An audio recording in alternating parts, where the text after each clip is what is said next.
It is day 216 of Israel at war, and the focus today is the impact of that conflict on relations with the United States. After President Joe Biden said he is freezing the delivery of some offensive weapons to Israel in order to prevent American-made bombs from being used against civilians in the IDF's offensive into Rafah. Israel's War Cabinet and Security Cabinet are meeting this evening to assess the impact of that decision. In the meantime, operations in the eastern edges of Rafah are continuing, with the IDF saying some 50 Hamas terrorists were killed in combat at Gaza's southern tip. Biden's decision has drawn heavy criticism in Israel and also in Washington from both Republicans and many Democrats. Senior correspondent Bianca Zanini has more. Hundreds of protesters marching through Tel Aviv, demanding the Israeli government close a ceasefire deal with Hamas and halt its military operations in Rafah and Gaza, the last Hamas stronghold in the Strip, where many of the hostages are believed to be held. It's also the current home of over 1 million Palestinians displaced from the war.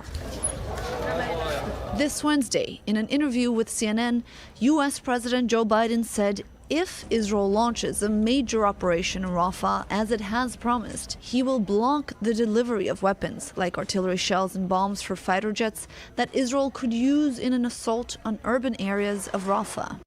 I made it clear that if they go into Rafah, they haven't gone into Rafah yet. If they go into Rafah, I'm not supplying the weapons that have been used historically to deal with Rafah, to deal with the cities, to deal with that problem. We're going to continue to make sure Israel is secure in terms of Iron Dome and their ability to respond to attacks like came out of the Middle East recently. But it's just wrong. We're not going to supply the weapons and the artillery shells used that have been used. Artillery shells as well. Yeah, artillery shells. This after the president paused a shipment of 502,000-pound bombs to Israel last week. Biden said Israel has used American-made weapons in deadly attacks in Gaza, which have also killed civilians. He ensured that the U.S. would continue to support Israel and provide defense, but warned it not to cross a line. Israel shouldn't launch a major attack into Rafah without accounting for and protecting the civilians that are in that battle space. And again, as we have assessed the situation, we paused one shipment of high payload munitions.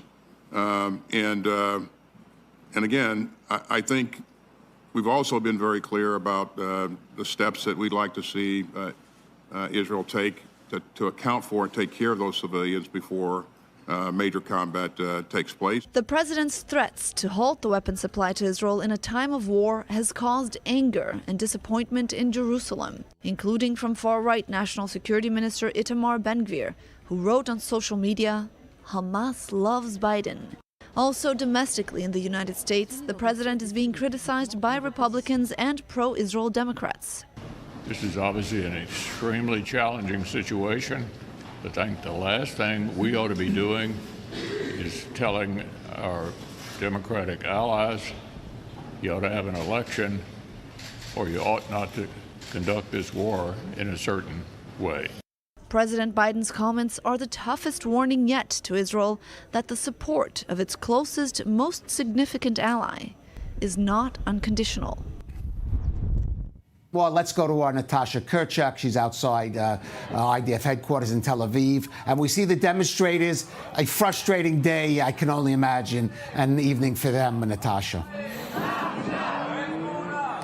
Absolutely. I mean, I've been speaking with families of the hostages throughout the day.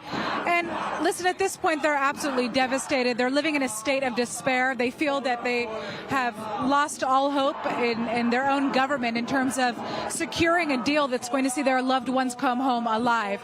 As we know, 2 days ago, Hamas allegedly agreed to a ceasefire deal on a table. That was a deal that they had heavily changed, a deal that Israel is not willing to accept, that would see the first phase return 33 Israeli hostages, some alive, some dead. That's something that Israel says is not going to happen. We want that first phase to see all 33 of the hostages that we've agreed to see come home alive. And we also saw Hamas essentially saying that we're not going to agree to any deal unless there's a permanent end to this war. That's another sticking point for Israel, just not going to happen. You can see there are hundreds of people who are out on the streets today in Tel Aviv. They're not only calling for the immediate signing of a hostage release and ceasefire deal, but they're also calling for Netanyahu to take responsibility for the fact that he hasn't been able to secure the return of all hostages alive. Many of these families say that if he had just continued on with that November truce and it hadn't... To Zach Anders, our correspondent in northern Israel. And Zach, another day of heavy fire after that overnight strike in Lebanon. Another blow for Hezbollah, apparently. Yeah, and Hezbollah announced 3 additional deaths today, but I'm not sure that this is related to the strike that took place today. They had gone a week without announcing any fatalities within their ranks, and even going so far through their own media channel to claim that there had been no fatalities since May 1st. That does not correlate with the level of activity and the airstrikes that have been taking place in southern Lebanon since May 1st. And the announcement of those 3 that were Hezbollah's own announcement of the 3 today, I'm not entirely sure that, that's related to this strike that Lebanese media is reporting killed 4 in their vehicle. We've got some initial video of the scene, but not really much to go off. We don't have any official confirmation from the IDF as to what the target was, if this was a high-ranking Hezbollah official. So still a lot of unknowns from today, considering how active the last few days have been. It has been certainly remarkable here on the north, as we've noted, these ebb and flow periods, and this is certainly one of the higher notes that we've noticed in this conflict. All right, indeed, and certainly we may be seeing a lot more of that to come as Israel pushes on into Rafah in Gaza. Zach Anders in the north, thank you for that. I want to go back, though, to what Daniel Agari said, Eitan, because also, along with the U.S., and being very diplomatic, highlighting IDF achievements there in the Rafah area, finding more tunnels, for example, on the Egyptian border. Yes, but I would like to pay your attention that most of the words about the operational activity in Gaza were towards the north part of Gaza.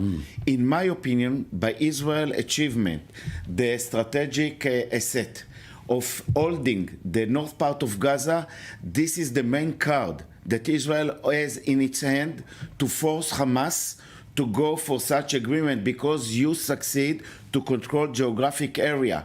And now the operation in Zaytun, in other places that he just mentioned, show you that Israel very anxious to continue its holding this kind of area. And in my opinion, Israel should not agree to any step by any Palestinian from the north, civil Palestinian, cross back to the north till the hostages are not returning. This is much more important card than Rafah.